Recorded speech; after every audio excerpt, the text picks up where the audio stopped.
Eu desejo ser o que tu és, habitar em tua presença. O que preciso eu aqui fazer para estar aonde estás? Preciso ser igual a ti, Senhor. Olá, irmãos e amigos, estamos juntos mais uma vez a fim de meditarmos na Palavra de Deus. Meu nome é Edivaldo. Hoje gostaria de compartilhar mais uma meditação baseada na carta de Paulo a Tito, capítulo 2, verso 1, 7 e 8. Assim diz a palavra do Senhor. Você, porém, fale o que está de acordo com a sã doutrina. Verso 7.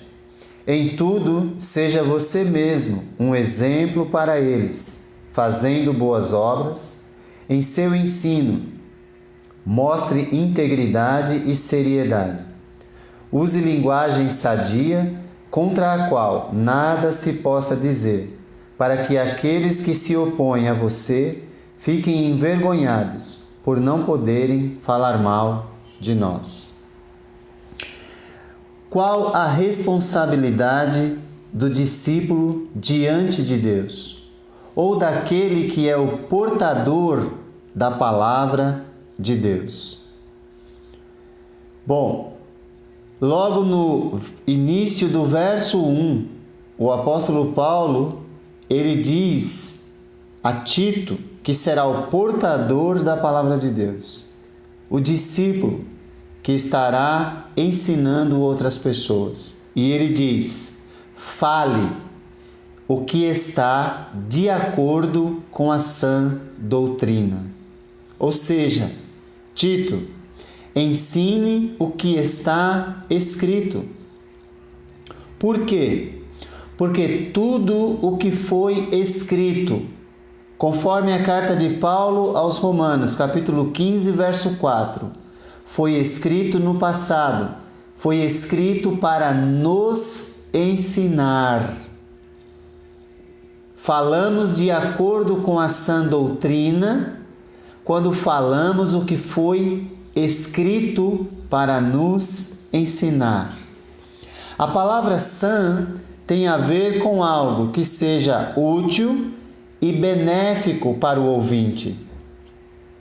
E o que é bom e útil envolve ânimo, incentivo, mas também correção.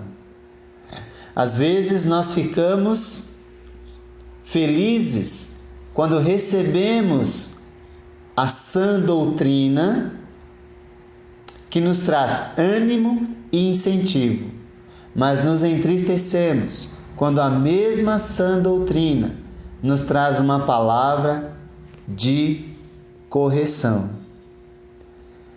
Mas é importante que compreendamos que a sã doutrina envolve ânimo, incentivo, mas também correção. É algo útil, é benéfico para o ouvinte e envolve toda a sua vida. Jesus usou essa palavra sã para restaurar pessoas doentes à condição de saudáveis. Quando ele viu um paralítico, em certa ocasião, no capítulo 5 do Evangelho de João, ele perguntou: você quer ser curado? Ou seja, você quer ficar são, totalmente restaurado? O apóstolo Paulo também usou a mesma palavra para mostrar a necessidade de sermos sadios na fé, ou seja, sadios espiritualmente, quando disse: portanto, repreenda-os, corrija-os severamente, para que sejam sadios na fé. É importante termos uma saúde espiritual adequada, saudável. A saúde espiritual do povo depende muito daquilo que é ensinado, pois Jesus disse: não são os que têm saúde que precisam de médico, mas sim os doentes. Eu não vim chamar justos, mas pecadores ao arrependimento. Evangelho de Lucas, capítulo 5, versos 31 e 32. Por isso eu disse que a sã doutrina envolve ânimo, incentivo, mas também correção, pois Jesus veio chamar doentes, pecadores ao arrependimento. Então é importante que nós falemos da palavra de Deus para animar, para incentivar, mas também para corrigir.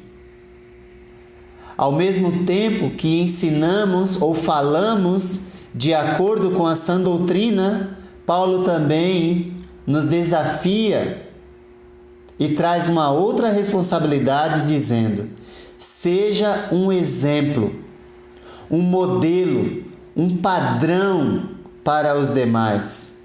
Ele disse para Tito: seja você mesmo um exemplo para eles. A palavra implica em dar um modelo de comportamento a ser imitado ou evitado. Ou seja, desejando ou não, nós estamos servindo de modelo para outros.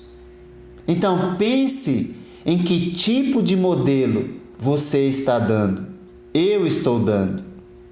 Paulo, escrevendo aos Coríntios, citando exemplos da história de Israel, disse: essas coisas ocorreram como exemplos para nós, para que não cobicemos coisas más como eles fizeram.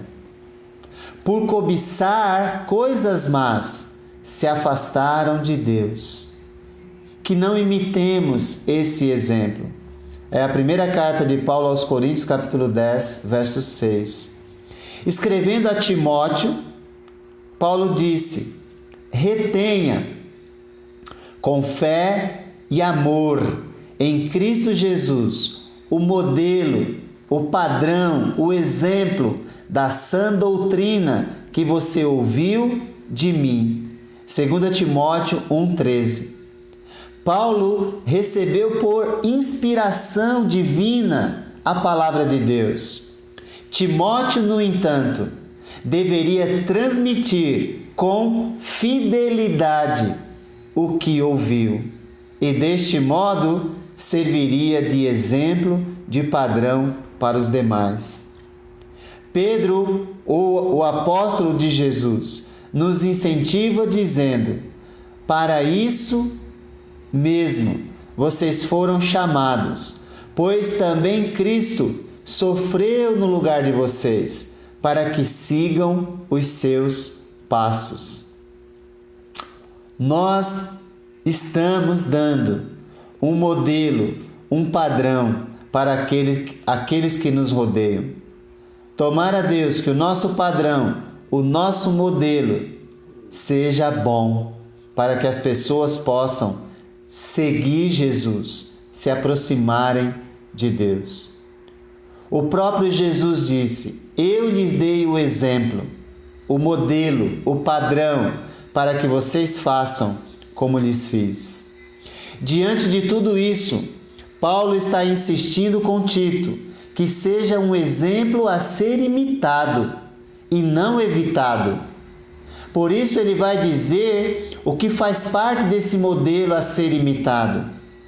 Essas características servem para nos avaliar, para ver se nós estamos servindo de um modelo a ser imitado, ou as pessoas têm evitado o nosso exemplo, o nosso padrão, porque ele não serve para elas. Por isso, preste atenção nas características que Paulo orienta Tito a ser um padrão, um modelo a ser imitado. Primeiro ele diz: seja um padrão de boas obras.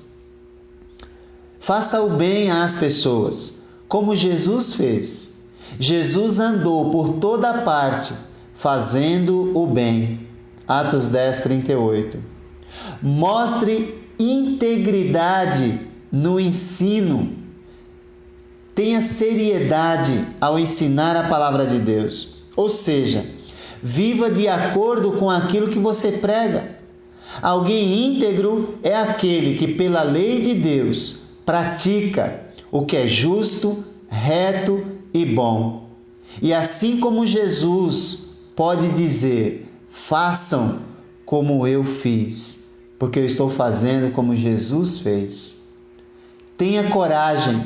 Nós devemos ter coragem para dizer: me imite, porque eu imito Jesus. Mostre reverência, respeito pela palavra de Deus. Isso significa não permitir que nada tire a sua atenção da adoração ao Senhor. Jesus disse: ame o Senhor, o seu Deus, de todo o seu coração, de toda a sua alma, de todo o seu entendimento e de todas as suas forças. Ou seja, ame a Deus com tudo, não com 90% da sua dedicação, mas com 100% de tudo aquilo que você é, faz, pratica. Em outra ocasião ele disse: adore o Senhor, o seu Deus, e só a Ele preste culto. Enquanto você adora, não divida sua atenção com nada, com ninguém. Tenha respeito por Deus. Use palavras sadias, ele diz. Palavras que você usa e que não difame o bom nome que você carrega. Se você não usaria certas palavras quando estiver ensinando alguém ou quando estiver orando a Deus, então não use certas palavras em momento nenhum. Se não edifica, o silêncio é adequado. Qual a responsabilidade do discípulo diante de Deus? Fale de acordo com a sã doutrina. Seja um exemplo para os outros. Tudo isso para que o inimigo de Deus seja envergonhado ao ver sua conduta irrepreensível. A responsabilidade do discípulo é de ser um multiplicador do bem no mundo. E isso só é possível quando seguimos o modelo, o padrão ensinado e vivido por Jesus. Só deste modo poderemos dizer: sejam meus imitadores, como eu sou de Cristo. Que Deus te abençoe. O que preciso eu aqui fazer para estar onde estás? Preciso ser igual a ti, Senhor.